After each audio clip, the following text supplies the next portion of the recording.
मैं UP board Hindi channel में सभी छात्र छात्राओं का स्वागत करती हूँ। आज हम काव्य में अयोध्या सिंह उपाध्याय हरिऔध द्वारा रचित पवन दूतिका नामक पाठ का अध्ययन करेंगे। तो आइए पढ़ते हैं पवन दूतिका। जिसका तीसरा भाग आज हम पढ़ेंगे।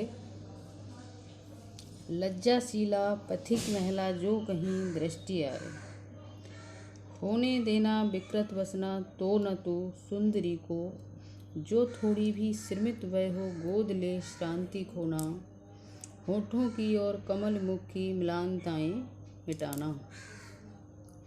कोई क्लांता कृषक ललना खेत में जो दिखावे, धीरे धीरे परस उसकी क्रांतियों को मिटाना। जाता कोई जलद यदि हो व्योम में तो उशेला, छाया द्वारा सुखित करना तप्त भूतांगना को। तो इससे संबंधित बोर्ड परीक्षा में आपसे 5 प्रश्न पूछे जाते हैं। तो इससे पहला प्रश्न आपका होगा कि उपर्युक्त पद्यांश के शीर्षक या कवि का नाम बताइए। तो आप बताएंगे कि इसका शीर्षक है पवन दूतिका और इसके कवि का नाम है अयोध्या सिंह उपाध्याय हरिऔध। अगर आपसे संदर्भ पूछता है तो आप संदर्भ बता देंगे। प्रस्तुत पद्यांश हमारी पाठ्य पुस्तक हिंदी काव्य में संकलित अयोध्या सिंह उपाध्याय हरिऔध द्वारा रचित पवन दूतिका शीर्षक से लिया गया है। अब हम इसकी व्याख्या करते हैं। आप लोग व्याख्या देखेंगे। लज्जाशीला पथिक महिला।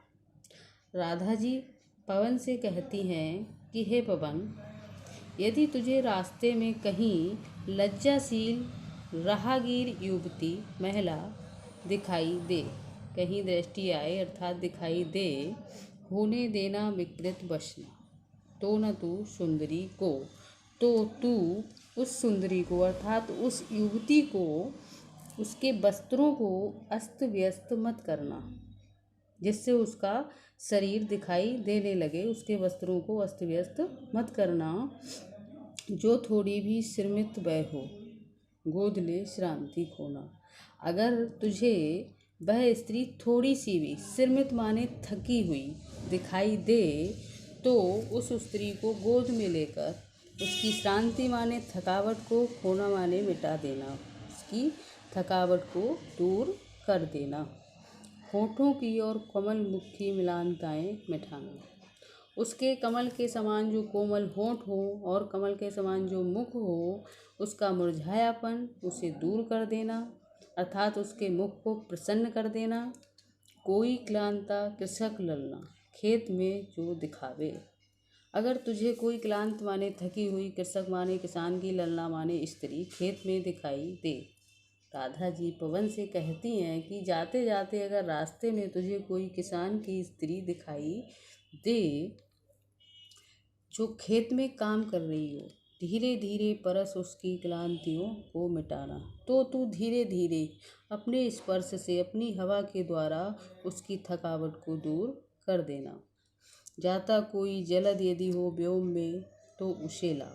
अगर आकाश में कोई, जलद माने बादल का, व्योम माने आकाश में कोई बादल जा रहा हो तो उस बादल को उस स्त्री के पास ला करके उस स्त्री के सिर के ऊपर लाकर छाया द्वारा सुखित करना तप्त भूतांगना को। जो तपी हुई स्त्री हो गर्मी से, उसे छाया के द्वारा सुख प्रदान करना। आपको दूसरा प्रश्न पूछा जाता है, रेखांकित अंश की व्याख्या कीजिए। तो आपको उतने की ही व्याख्या करनी होती है जितने पे लाइन खिंची हुई होती है। अगला प्रश्न पूछा जाएगा, इसी से संबंधित कोई सा भी प्रश्न हो सकता है, जैसे राधा पवन दूतिका से राह में पथिकों के साथ कैसा व्यवहार करने को कहती हैं। तो आप बताएंगे कि राधा जी पवन दूतिका से राह में पथिकों के साथ परोपकार का व्यवहार करने के लिए कहती हैं। अगला प्रश्न है, राधा ने पवन दूतिका को पथिक कृषक स्त्री के ऊपर किसके द्वारा छाया करने को कहा है। तो राधा ने पवन दूतिका को पथिक कृषक स्त्री के ऊपर बादल द्वारा छाया करने को कहा है। अगला है, कृषक ललना शब्द में कौन सा समास होगा। तो कृषक ललना शब्द में तत्पुरुष समास होगा। कृषक ललना अर्थात किसान की स्त्री, तत्पुरुष समास है। धन्यवाद। मिलते हैं अगली वीडियो में, तब तक के लिए नमस्कार। अगली वीडियो देखने के लिए हमारे चैनल को सब्सक्राइब करें।